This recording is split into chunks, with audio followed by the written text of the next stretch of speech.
영국 런던에 가면 감력의 창시자인 존 웨슬리 기념 채플이 있고 그 예배당 뒷뜰에 웨슬리 목사님의 보덤이 있습니다. 그리고 보덤의 묘비에는 세 가지 문장이 새겨져 있는데 한 문장은 웨슬리 목사님이 죽기 바로 직전에 남긴 말입니다. 그게 뭐죠? 우리 김보희 원사님이 답변해 보세요. 시작. The best of all, God is with us. 저분이 8학년이 넘었는데도 맨날 좀 공부를 해. 그냥. 그래서 제가 The best of all, 모든 것 중에서 최선은 God is with us. 하나님이 우리와 함께 하시는 것이다. 웨슬리는 18세기 영국에서 88년 동안을 산 사람입니다. 어려운 시대에 많은 업적을 남기고 또 위대한 인생을 살았는데 뒤돌아보니까 하나님이 함께 해주셨다는, 하나님이 함께 해주셨기에 성공적인 삶을 살 수 있었다는 고백입니다. 여러분, 하나님께서 함께 해주시는 것이 은혜입니다. 이런 은혜가 함께 하시기를 주의 이름으로 축원합니다. 자, 우리가 지난 시간에는 여호수아서를 공부했습니다.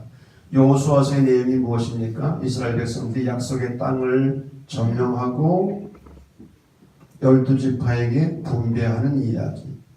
정확하게 말하면 12지파가 아니라 몇 지파예요? 11지파에게. 왜 11지파입니까? 레위 지파는 땅을 분배받지 않았어요. 왜? 하나님이 기업이라는 거예요. 그들은 하나님만 바라보고 살도록 되어 있었기 때문에. 땅 분배를 마치고 여호수아가 죽기 전에 백성들을 어디로 모았습니까? 세겜으로 모았어요. 왜 세겜입니까? 그들의 고향과 같은 곳. 그곳에서 민족적인 집회를 열었습니다. 중대한 역사적 갈림길. 이스라엘 민족이 가야 할 새 정치판을 짜야 하는 바로 그 시점. 그런 자리에서 민족의 지도자 여호수아는 아무런 정치적 청사진을 내놓지 않았어요. 후계자 지명도 하지 않았어요. 민족이 가야 할 어떤 로드맵도 내놓지 않았어요. 땅을 정복한 승리도 노래하지 않았어요. 땅을 공정하게 분배한 정의를 뽐내지도 않았어요. 거꾸로 여호수아는 이스라엘 민족과 함께 하나님께 예배를 드리면서 설교를 합니다. 설교의 내용이 두 가지라고 했습니다. 하나는 역사적 기억입니다. Historical Remembrance.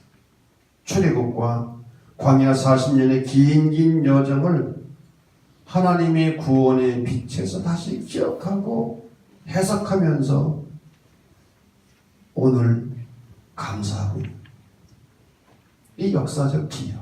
그리고 두 번째로는 언약의 갱신입니다. 여호수아가 오직 나와 내 집은 여호와만 섬기겠노라 고백하니까 광야에서 태어난 제2세들도 우리도 여호와를 버리고 다른 신을 섬기지 않겠노라고 합창으로 응답을 했습니다. 이게 언약의 갱신입니다. 오늘날 우리가 드린 이 예배는 하나님 앞에서 이런 언약을 다시 갱신하는 시간입니다. 그런데 여호수아 전체를 보면 하나의 주제어 키워드가 있습니다. 이 말이 계속 반복됩니다. 그것이 무엇인가? 여호와께서 함께 하사. 가나안 땅을 점령하고 그 땅을 분배하는 긴 여정 속에 하나님께서 함께 하셨다고 하는 증언입니다. 그런데 오늘 우리가 읽은 사사기를 보게 되면 주제어가 바뀌게 됩니다. 여호와께서 함께 하사가 아니라 여호와께서 진노하사가 바뀝니다. 함께 하셨던 하나님께서 진노하시는 하나님으로 급선회 하신 거예요. 그토록 장엄하고도 엄숙한 세계 예식을 통하여 하나님의 구원을 기억하고 감사하고 여호와만 섬기기로 약속했던 민족, 막 태어난 이스라엘이 여호수아가 죽자마자 그 약속을 깨기 시작을 합니다. 그래서 사사기를 보게 되면 4개의 동일한 행동 패턴이 반복됩니다. 첫째는 이스라엘 민족이 하나님을 버리고 바알 우상을 섬기는 배신 행위를 합니다. 배신입니다. 영적인 간음인 것. 둘째로 이런 배신 행위를 하나님은 심판하셨어요. 하나님의 진노가 일어났습니다. 어떤 방법으로? 이방 민족들을 통해서 이스라엘이 공격을 받기도 하고 침략받고 종노릇하고 조공을 바쳐야 되고 고통을 겪는 것. 그런 상황에서 세 번째로는 이스라엘은 하나님께 회개하고 부르짖습니다. 여러분, 인간은 별 수 없어요. 어릴 것 힘들면 회개하고 기도할 수밖에 없어요. 네 번째로 배신한 민족의 부르짖음을 하나님은 의논하지 아니하시고 마음을 돌이키십니다. 그래서 사사들을 세우셔서 이스라엘을 이방의 사슬에서 구원해 주시는 거예요.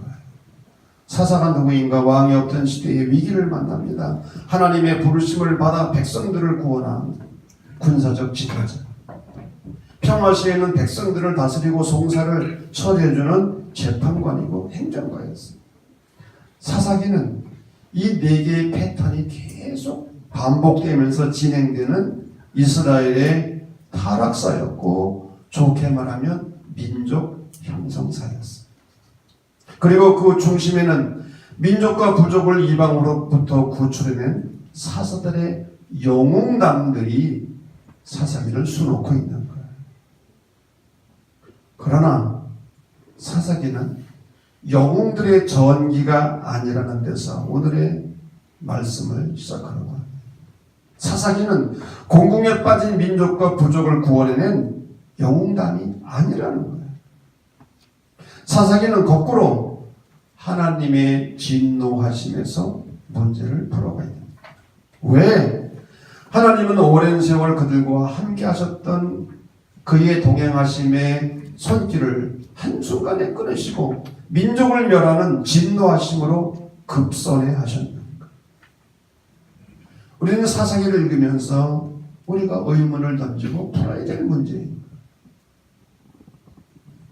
세계회사의 12지파 회집, 구원의 역사를 엄숙히 기억하고 여호와만을 섬기기로 피차 서약하고 언약을 세울 때까지 하나님은 그들과 늘 함께 하셨습니다.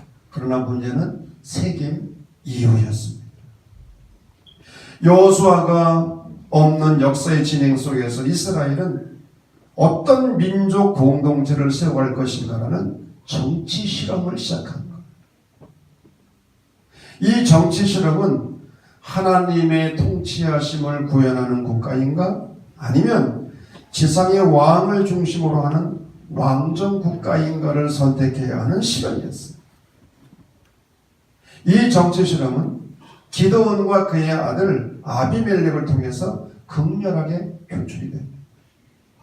그러기에 사사기가 사사들의 용담이 아닌 이유가 여기에 있는 거예요. 사사기는 정치 실험을 주제로 하고 있기 때문입니다.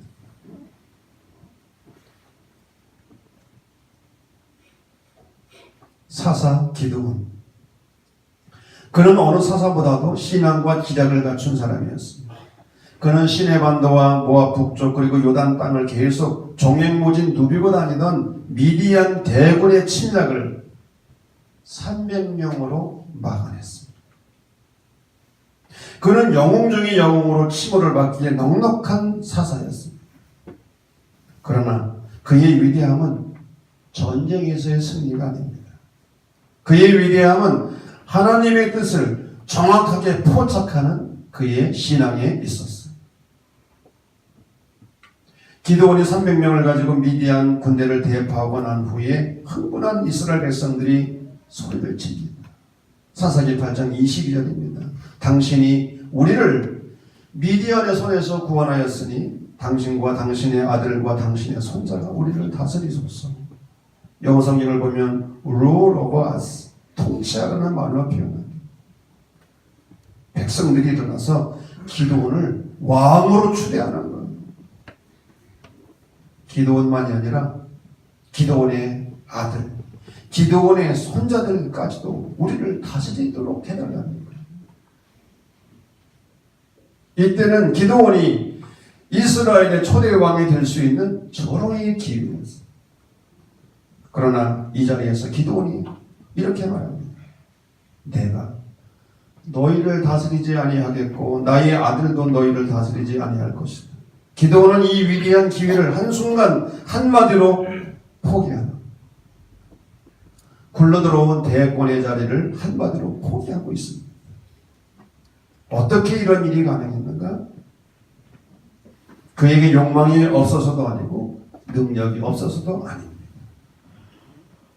기드온이 왕됨을 단호히 거절할 수 있었던 숨은 이유는 왕 되신 분은 오직 한 분이라. 하나님이 만이 왕 되심을 믿었기 때문입니다. 그래서 기드온이 말합니다. 여호와께서 너희를 다스리시리라.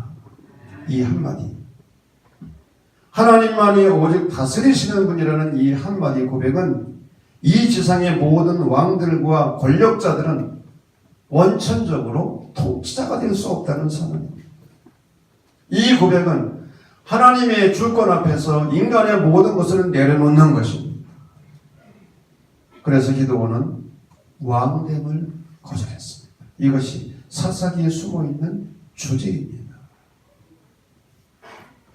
그러나 이스라엘 백성들은 기드온을 포기하고 그 자리에 끝내 아비멜렉을 선택합니다. 아비멜렉이 누구입니까? 기드온의 서자, 첩의 아들입니다. 그는 왕이 될 수 없는 사람입니다. 그는 신전에서 은 70개를 훔치고 그 돈으로 불량배들을 매수해요. 그리고 기드온의 아들 70명을 쳐 죽입니다. 그리고 세겜 상수리나무 곁에 사람들을 모은 후 스스로 왕이 되는, 그는 동족들을 살해하다가 한 여인이 던진 맷돌에 두개골이 깨져 죽었습니다. 스스로 왕이 되어 폭군을 연습하다가 하나님의 진노를 받은 겁니다. 기드온의 정치 실험이 하나님 중심의 모형이었다고 한다면 아비멜렉의 정치 실험은 왕 중심의 세속적 모형이었습니다.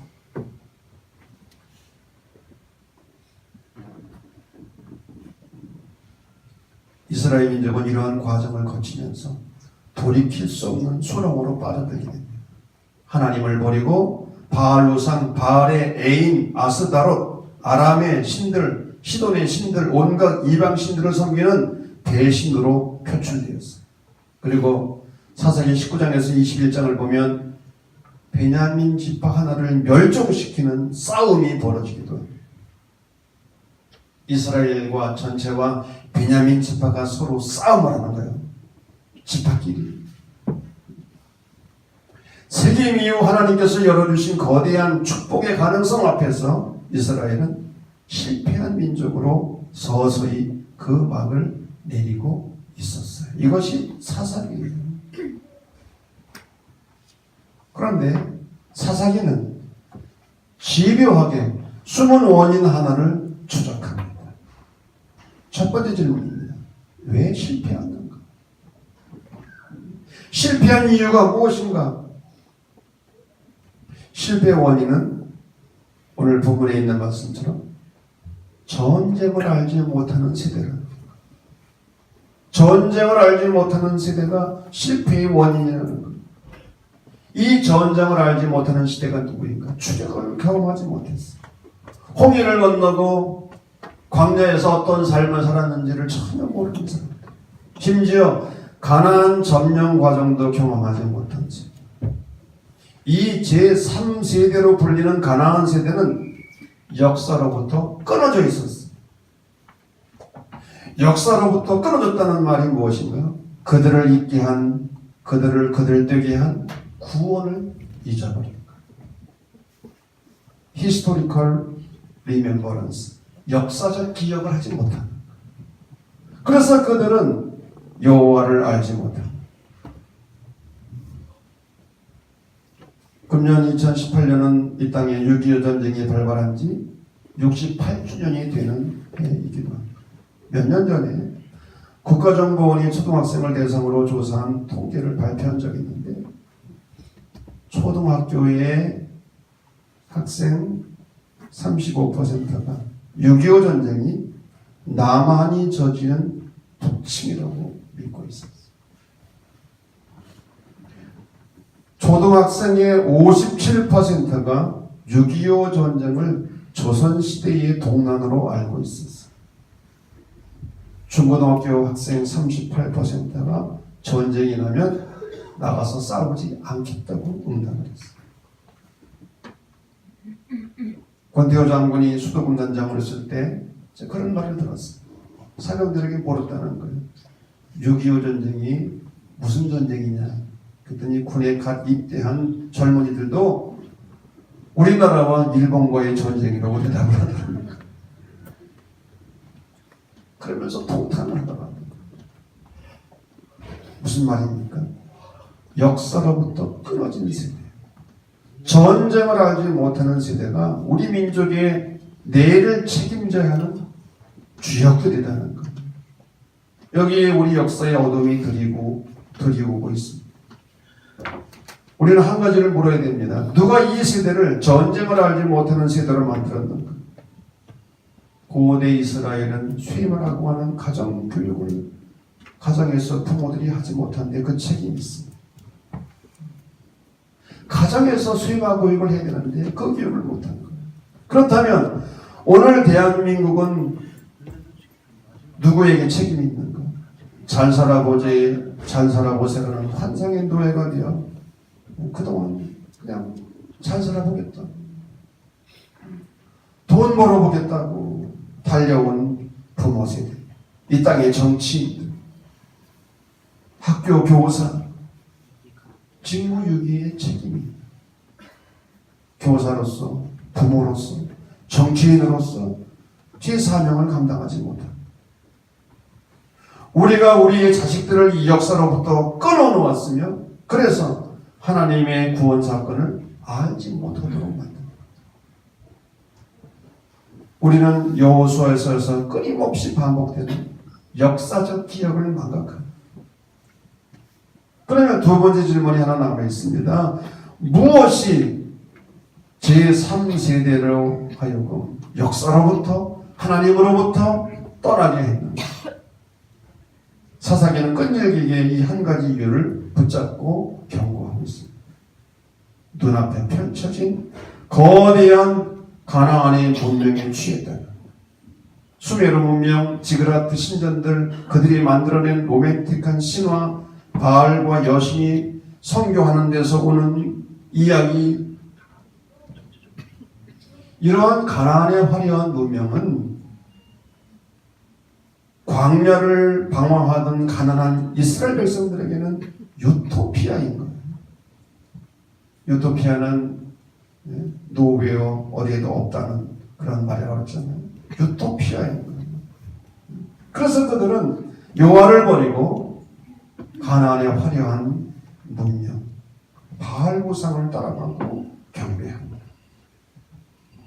종교 혼합주의, 하나님을 믿는다고 하면서도 다른 우상들을 따라가고 삽니다. 여기서 이스라엘은 하나님의 백성 되기를 포기하고 있었으며 정치 실험에서 실패를 하게 되는 것.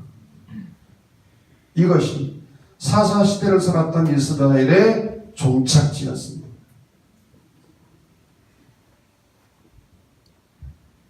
케빈 필립스라는 미국의 정치평론가가 있습니다. 이분은 한때 닉슨 대통령 보좌관을 지냈고 미국 공화당 선거 전략을 총지휘하면서 많은 대통령들을 당선시켰던 사람. 그런데 이 케빈이 갑자기 정치를 포기하고 사회 비평가로 변신을 합니다. 그리고 2000년도 초에 세 권의 책을 내놓았어요. 부와 민주주의, 미국의 왕족, 그리고 미국의 신권 정치. 이 책들은 미국 사회에 큰 충격을 주었습니다. 예리한 나를 세운 비판의 칼은 놀랍게도 부시 대통령 부자를 겨냥했어요. 부시 부자는 하나님을 빙자한 거짓 신앙을 내세워 위대한 미국을 노래했지만 그 속에는 부시 가문의 기업 챙기기가 숨어 있었다. 그 한 예가 바로 이라크 전쟁이라는. 미국은 점점 벌어지는 빈부격차, 국가와 교회의 밀착, 반이성적 신앙, 그리고 미국인의 자만 등으로 인해서 쇠퇴기를 걷고 있다고 경고를 했습니다. 케빈 필립스가 부시 부자 대통령을 공개적으로 비판한 가장 큰 이유는 하나님을 빙자한 돈벌이 혈안이 되어 있는 위선을 경우 미국과 함께 하셨던 하나님이 미국을 향해 진노하시는 하나님으로 손해하시는 위기를 경고합니다. 오늘의 대한민국 숱한 고난과 역경을 극복하고 짧은 시간에 산업화와 민주화를 이뤘습니다. 세계 어느 나라도. 여기까지 오게 된 것, 가정과 교회와 국가를 위해 헌신하고 희생을 할 줄 알았던 우리의 부모 세대들에게 하나님께서 함께 해주셨어요. 아멘을 안 해도 저는 그렇게 힘이 들어요. 왜냐하면 우리 어머님이 지금 85세가 넘으셨는데 우리 부모들이 이렇게 살아왔고 지금 85세가 넘으셨는데도 하루도 모이지를 않아요. 교회 가셔야지, 노인정 가야지, 복지관 가야지, 또 땅만 있으면 농사를 지어야지.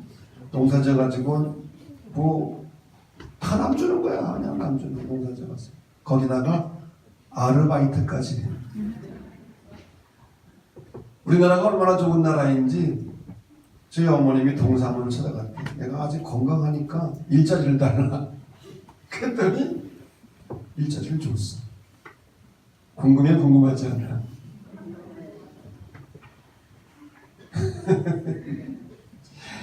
(90이) 넘은 노인 집에 가서 일주일에 2번씩 말동무 해주는 게 한 달씩 일주일에 2번. 그리고 27만 원인가 30만 원을 받으시고. 이게 우리 부모들의 모습이에요. 우리 부모들이 있을 때 그렇게 살아온 거야. 여러분, 오늘의 대한민국은 그냥 되지 않았어. 이제는 그 세대들이 은퇴를 합니다. 주역에서 뒤로 물러났어요. 이제는 전쟁을 모르는 세대가 이 나라와 교회의 주역이 되어가고 있어요. 우리는 두려움을 갖고 묻고 고민해야 됩니다. 6.25 전쟁의 고통과 눈물 속에 함께 하셨던 하나님께서 전쟁을 알지 못하는 이 세대와도 함께 하실지, 아니면 진노의 채찍을 드시지나 않을지. 왜? 역사는 지금도 반복됩니다. 사사기의 역사가 지금도 반복되고 지금도 이 땅에서 정치 실험이 계속되고 있는, 인간 왕이 통치할 겁니다. 하나님이 우리의 왕이 되시도록 할 겁니다. 지금 한반도는 그 어느 때보다도 평화의 훈풍이 불고 있습니다. 그러나 진정한 평화는 입으로만 평화 말한다고 오는 게 아닙니다. 진정한 평화는 이 땅에 하나님의 정의가 실현될 때 주어지는 거예요. 특별히 신명기 법전, 레위기 법전, 출애굽기 법전의 공통점이 뭡니까? 사회적 약자들에 대한 관심. 약자들을 배려하는 그런 사회. 하나님의 진정한 공의가 실현될 때 이 땅에 진정한 평화가 주어질 줄로 믿습니다. 바라기는 이 땅에 하나님의 정의가 실현되어서 진정한 평화가 임하도록 역사를 주관하시는 하나님께서 이 민족 위에 늘 함께 해주시기를 간절히 기도하고 희망을 해야 될 줄로 믿습니다.